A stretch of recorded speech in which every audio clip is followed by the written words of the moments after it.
Honey ട്രാപ്പുകൾ നിരവധി കേരളത്തിൽ അരങ്ങേറിയിട്ടുണ്ടെങ്കിലും അതിൽ പെട്ടുപോയ യുവാക്കൾക്ക് ഇത്ര ക്രൂരമായ പീഡനങ്ങൾ ഏൽക്കേണ്ടി വരുന്ന മറ്റൊരു സംഭവം നമ്മുടെ കേട്ടുകേൾവിയിലില്ല. ജനനേന്ദ്രിയത്തിൽ സ്റ്റേപ്ലർ പിന്നടിച്ചും നഖത്തിനിടയിൽ മുട്ടുസൂചി തറച്ചുകയറ്റിയും മുറിവിൽ പെപ്പർ സ്പ്രേ അടിച്ചും യുവാക്കളെ പീഡിപ്പിച്ച സംഭവത്തിൽ കോയിപ്രം മലയിൽ വീട്ടിൽ ജയേഷ് രാജപ്പൻ, ഭാര്യ 25-കാരി എസ് രശ്മി എന്നിവരെയാണ് ആറന്മുള പോലീസ് അറസ്റ്റ് ചെയ്തത്. റാന്നി സ്വദേശിയായ 29-കാരനും ആലപ്പുഴ നീലംപേരൂർ സ്വദേശിയായ 19 വയസ്സുകാരനുമാണ് ഇത്തരത്തിൽ മർദ്ദനത്തിന് ഇരകളായത്. എന്നാൽ സംഭവത്തിൽ പ്രതികളായ ദമ്പതികൾ അന്വേഷണത്തോട് സഹകരിക്കുന്നില്ലെന്ന് പോലീസ് ഏറ്റവും ഒടുവിൽ പ്രതികരിച്ചു. പ്രതികളെ കസ്റ്റഡിയിൽ വിട്ടുകിട്ടാൻ പോലീസ് ചൊവ്വാഴ്ച കോടതിയിൽ അപേക്ഷ നൽകും. ആലപ്പുഴ സ്വദേശിയായ 19-കാരനായ യുവാവിനൊപ്പം രശ്മി വിവസ്ത്രയായി നിൽക്കുന്നതടക്കം 5 ദൃശ്യങ്ങൾ പോലീസ് ഇവരുടെ മൊബൈൽ ഫോണിൽ നിന്നും കണ്ടെടുത്തിട്ടുണ്ട്. പ്രതികൾ തന്നെ ചിത്രീകരിച്ച ദൃശ്യങ്ങൾ ഈ കേസിൽ നിർണായകമാകുമെന്നാണ് പോലീസ് പറയുന്നത്. പിന്നീട് ബ്ലാക്ക്മെയിൽ ചെയ്യാമെന്ന ലക്ഷ്യത്തോടെയാണ് പ്രതികൾ ഈ ദൃശ്യങ്ങൾ ചിത്രീകരിച്ചതെന്നാണ് പോലീസ് നിഗമനം. യുവാക്കളെ ക്രൂരമായി മർദ്ദിക്കുന്നതിന്റെ ദൃശ്യങ്ങൾക്ക് പുറമെയാണ് ആലപ്പുഴ സ്വദേശിയായ യുവാവിനൊപ്പം വിവസ്ത്രയായി നിൽക്കുന്നതിന്റെ ദൃശ്യവും രശ്മിയുടെ ഫോണിൽ നിന്ന് പോലീസ് കണ്ടെത്തിയത്.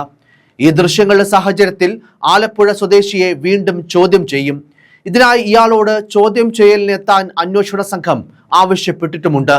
യുവാക്കളുടെ ജനനേന്ദ്രിയത്തിൽ സ്റ്റേപ്ലർ അടിക്കുന്നതിന്റെയും നഖത്തിനിടയിൽ മുട്ടുസൂചി തറയ്ക്കുന്നതിന്റെയും അടക്കമുള്ള ദൃശ്യങ്ങൾ ജയേഷിന്റെ ഫോണിലാണ്. ഇത് ഇയാൾ രഹസ്യ കോഡിൽ സൂക്ഷിച്ചിരിക്കുകയാണ്. കോഡ് പോലീസിന് ഇയാൾ പറഞ്ഞു കൊടുത്തുവെങ്കിലും തുറക്കാൻ പോലീസ് ശ്രമിച്ചില്ല. ഒരുപക്ഷെ കോഡ് തെറ്റാണെങ്കിൽ ഫോൾഡർ പിന്നീട് തുറക്കാൻ സാങ്കേതിക ബുദ്ധിമുട്ട് നേരിടും. അതിനാൽ സൈബർ സെല്ലിന്റെ സഹായത്തോടെ ഈ ഫോൾഡർ തുറക്കാനാണ് പോലീസ് ശ്രമിക്കുന്നത്.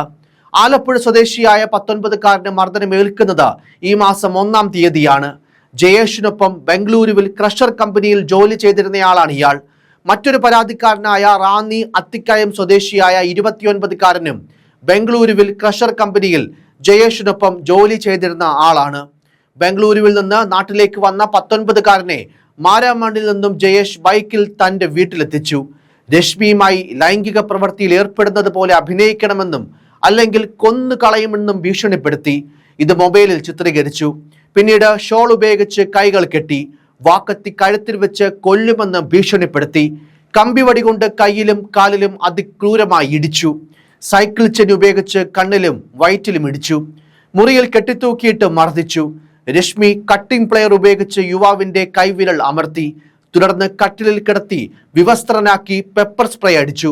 കയ്യിലുണ്ടായിരുന്ന 19,000 രൂപയും മൊബൈൽ ഫോണും, ഇതൊരു ഐഫോൺ ആണെന്ന് പറയുന്നുണ്ട്, അത് തട്ടിയെടുത്ത് യുവാവിനെ ഓട്ടോ സ്റ്റാൻഡിൽ ഇറക്കി വിട്ടുവെന്നാണ് പരാതിയിൽ പറയുന്നത്. മുറിയിൽ കെട്ടിത്തൂക്കിയിട്ട ശേഷം വിവസ്ത്രനാക്കി ജനനേന്ദ്രിയത്തിൽ രശ്മി തന്നെയാണ് സ്റ്റേപ്ലർ പിന്നുകൾ അടിച്ചു കയറ്റിയതും. വേദന കൊണ്ട് യുവാവ് പുളഞ്ഞിരുന്നു. കാൽവിരലിലെ നഖം കട്ടിംഗ് പ്ലെയർ ഉപയോഗിച്ച് പറിച്ചെടുക്കാൻ ശ്രമിച്ചപ്പോൾ കുതറി. വലതുകാൽ ബലമായി പിടിച്ചുവെച്ച് നഖത്തിനടിയിൽ രശ്മി മുട്ടുസൂചി അടിച്ചു കയറ്റി. കമ്പിവടി കൊണ്ട് എന്റെ കാലിലും ശരീരത്തും ജയേഷ് അടിച്ചുകൊണ്ടേയിരുന്നു. കാൽമുട്ട് പൊട്ടി ചോരയൊലിച്ചു. ആഴത്തിലുള്ള മുറിവിനകത്തേക്ക് പെപ്പർ സ്പ്രേ അടിച്ചു. കേട്ടാൽ വിശ്വസിക്കാനാകാത്ത ഈ ക്രൂരകൃത്യങ്ങളാണ് തിരുവോണ ദിവസം വൈകിട്ട് കോയിപ്രം ആന്താലിമണ്ണിലെ വീട്ടിൽ നടന്നത്. ഇത് പോലീസിനോട് വിവരിക്കുമ്പോൾ മർദ്ദനത്തിനിരയായി ജീവൻ തിരിച്ചു കിട്ടിയ റാന്നി അത്തിക്കയം സ്വദേശിയായ 29-കാരന്റെ ശബ്ദം ഇടറുന്നുണ്ടായിരുന്നു. ജയേഷുമായി 2018 മുതലുള്ള പരിചയമാണെന്ന് യുവാവ് പറയുന്നു. ബംഗളൂരുവിലെ ക്രഷർ കമ്പനിയിൽ ജോലിയായിരുന്നു ജയേഷും താനും. അവിടെ വെച്ചാണ് പരിചയപ്പെടുന്നത്. ജയേഷുമായി മുൻ വിരോധമില്ല. ജയേഷിനെ വിളിച്ചിട്ട് കിട്ടാതാകുമ്പോൾ രശ്മി തന്റെ ഫോണിൽ വിളിക്കുമായിരുന്നു. അങ്ങനെയാണ് രശ്മിയുമായുള്ള പരിചയം. തിരുവോണ ദിവസം വൈകിട്ട് രശ്മിയാണ് വിളിച്ച് വീട്ടിലേക്ക് വരാൻ പറയുന്നത്. തിരുവോണത്തിന് വീട്ടിലേക്ക് ക്ഷണിക്കുന്നത് സ്വാഭാവികമായതിനാൽ ചെന്നു. വീട്ടിൽ കയറി സംസാരിച്ചതിനിടയിൽ ജയേഷ് പെപ്പർ സ്പ്രേ അടിച്ചു. പിന്നീട് അടിച്ച് താഴെയിട്ട ശേഷം ബ്ലേഡ് കഴുത്തിന് വെച്ച് ഭീഷണിപ്പെടുത്തി. ഇരുവരും ചേർന്ന് ഷോൾ ഉപയോഗിച്ച് കൈകൾ കെട്ടിയ ശേഷം ക്രൂരമായി മർദ്ദിക്കുകയായിരുന്നു. ജനനേന്ദ്രിയത്തിലും പുറത്തും സ്റ്റേപ്ലർ പിന്നടിച്ചു. കാലിൽ നിന്ന് ചോര ഒലിക്കുമ്പോൾ അവർ ചിരിക്കുകയായിരുന്നു. മാത്രമല്ല ആഭിചാരക്രിയ പോലെ എന്തൊക്കെയോ സംസാരിക്കുന്നുണ്ടായിരുന്നു. മർദ്ദനത്തിന് ശേഷം 8 മണിയോടെ സ്കൂട്ടറിൽ പുതമൺ പാലത്തിൽ തള്ളി. അതുവഴി വന്ന ഓട്ടോറിക്ഷക്കാരനാണ് ആദ്യം റാന്നി താലൂക്ക് ആശുപത്രിയിലും പിന്നീട് കോട്ടയം മെഡിക്കൽ കോളേജിലും കോട്ടയത്തെ സ്വകാര്യ ആശുപത്രിയിലും എത്തിച്ചത്. അവിടെ വെച്ചാണ് സ്റ്റേപ്ലർ പിന്നൂരിയതും. കാലിനും 6 വാരിയലിനും നട്ടലിനും പൊട്ടലേറ്റിട്ടുണ്ടെന്നും ശരീരമാസകലം വേദനയാണെന്നും യുവാവ് പറയുന്നു. യുവാക്കളെ പ്രതികളുടെ വീട്ടിലെത്തിച്ച ശേഷം കൊല്ലുമെന്ന് പറഞ്ഞ് ഭീഷണിപ്പെടുത്തിയായിരുന്നു ക്രൂര പീഡനങ്ങൾ ആരംഭിച്ചത്. യുവതിയുമായി ലൈംഗിക ബന്ധത്തിൽ ഏർപ്പെടുന്നതായി അഭിനയിക്കണമെന്ന് നിർബന്ധിച്ച് യുവാക്കളെ വിവസ്ത്രരാക്കിയ ശേഷം കട്ടിലിൽ കിടത്തി വീഡിയോ ചിത്രീകരിക്കുകയായിരുന്നുവെന്നാണ് FIR-ൽ പറയുന്നത്. എന്നാൽ റാന്നി സ്വദേശിയായ മകന് ജയേഷുമായി ജോലി സംബന്ധമായ ബന്ധം മാത്രമാണ് ഉണ്ടായിരുന്നതെന്നും രശ്മിയുമായി അടുപ്പമുണ്ടായിരുന്നില്ലെന്നും മാതാപിതാക്കൾ മാധ്യമങ്ങളോട് പറയുന്നു.